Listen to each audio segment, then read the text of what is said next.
The Black Ferns player who asked King Charles for a hug says she thinks the monarch needed it more than she did. Aisha Leti-I'iga, who is playing her first test match in a couple of years this weekend, says she had no idea she wasn't supposed to hug the king. Senior reporter Juliet Speedy spoke to some of the team in London. The now world-famous royal hug. Yeah. Why not?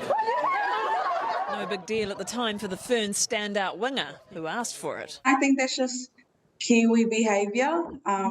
We say hi with hugs, not handshakes. So, yeah, that was pretty normal for me, but not for the king. Because it was only after the hug fest she discovered that this question... Hug?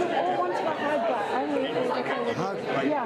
Why not? Well, it broke a few rules. At the time, I didn't know that you're not actually allowed to hug the king. So now I understand why it's a big thing. A big deal that went viral around the world. The King got a little more than he bargained for at a reception for New Zealand women's rugby players. One asked if they could have a hug. Britain, the US and even Samoa. I even got back to my nana. My nana doesn't have social media, but she listens to Samoa radio and they actually announced it on Samoa radio as well. So that's when I realised how big it actually became. Leti-I'iga has previously said that her biggest achievement is living her granddad's dream to make the New Zealand team and to make a World Cup.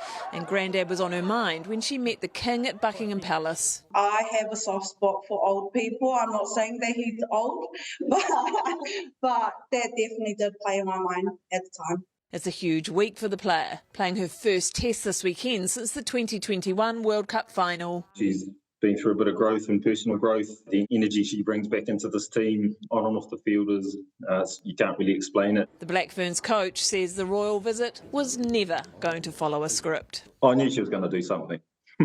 But the chances with him going around our ladies is something special was going to happen. King Charles has been battling cancer and welcomed the hug with a smile rarely seen during a formal royal visit, later calling it healing. If anything, I felt like he needed the hug more than me, but it was actually wholesome. It was a great hug. The team say the day will live in their memories for the rest of their lives.